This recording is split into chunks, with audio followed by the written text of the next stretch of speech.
Hello, this is James over here at Visionary Construction Group. I am the owner.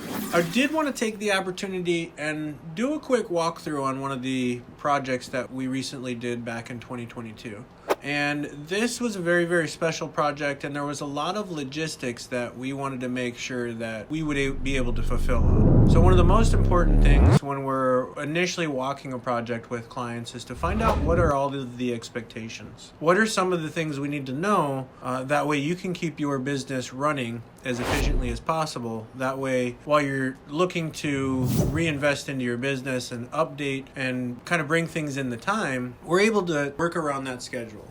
Now on this one, it was a 24-hour trucking center. So you can imagine with trucks coming in and out and then having to replace concrete right where they drive in and out 24 hours a day. Can be a little bit of a logistical issue. So one of the biggest things we wanted to do is go in there and do a lot of that at night. So what we were able to do is go in there, chip most of that concrete out at night, and then we were able to open up a little bit of a spot on one side so they could still have trucks coming in and out and be able to keep their business out there going as smooth as possible. Now we also did have some interior work on this one. So on this one, we did a break room, a lounge area, a couple bathrooms, and then we also added a little bit of an office space for them. They are expanding as a company and needed some new room in there to be able to expand some of the visions that they had.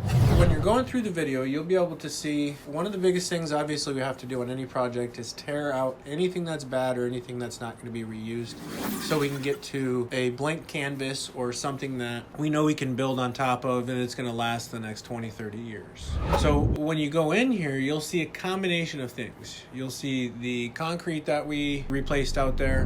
With the concrete, it was a 30-year-old asphalt and it had started to crack out and started to create little potholes for the semi-trucks when they were driving through. So what we did on the concrete, we went back with a 8-inch concrete and then we took 3/4 inch rebar, 12 inches on center. So 1 foot on center rebar so that it would be some of the strongest concrete.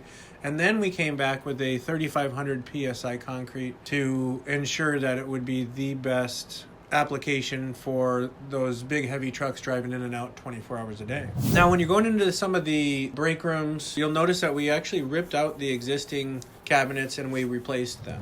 We went through and any of the walls that we do, or any of the materials that we put in there, we use some of the highest grade paints that we possibly can, which is one of the most important things when we're actually doing the commercial applications like this, as it will allow the walls to stay like that and they're cleanable. On this project, we did use a Sherwin-Williams pre-catalyzed epoxy.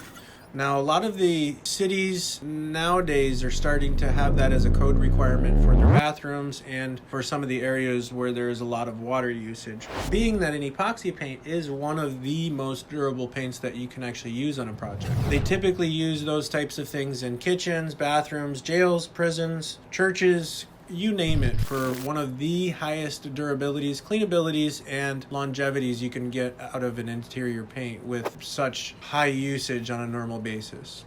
In the bathrooms and lounge area, we went through there and we ripped all of that flooring out, and we actually ripped out the flooring in the break rooms. And once all that flooring was ripped out, we had floors to make sure that would be the best application, so the new VCT tile would be done really, really well. And before we did any of the flooring, we actually did do paint. So what we did is we went through and all of the paint, the drywall patches, we did all of the priming and then the painting before we did the floor, after the floor was removed. Then we went through and got all of the flooring installed and was pretty.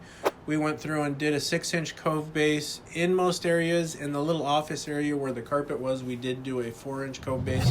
The benefit of a 6-inch cove base in the bathrooms as well as in the break room, whenever they're using a mop, the mop oftentimes does hit the wall up a little bit further than 4 inches. So we found that when using a 6-inch cove base in these applications, it allows those walls to stay prettier for a longer period of time. One of the last things we did to button up this job was to go through and get all of the VCT tile waxed. So one of the most important things with a VCT tile in this application is it always needs to have a wax on top of it to keep it protected, to keep it that bright white like it always is. On this project, it was another great honor and opportunity to really show our passions and to allow kind of visionary to show up and really fulfill on just about any of the construction needs.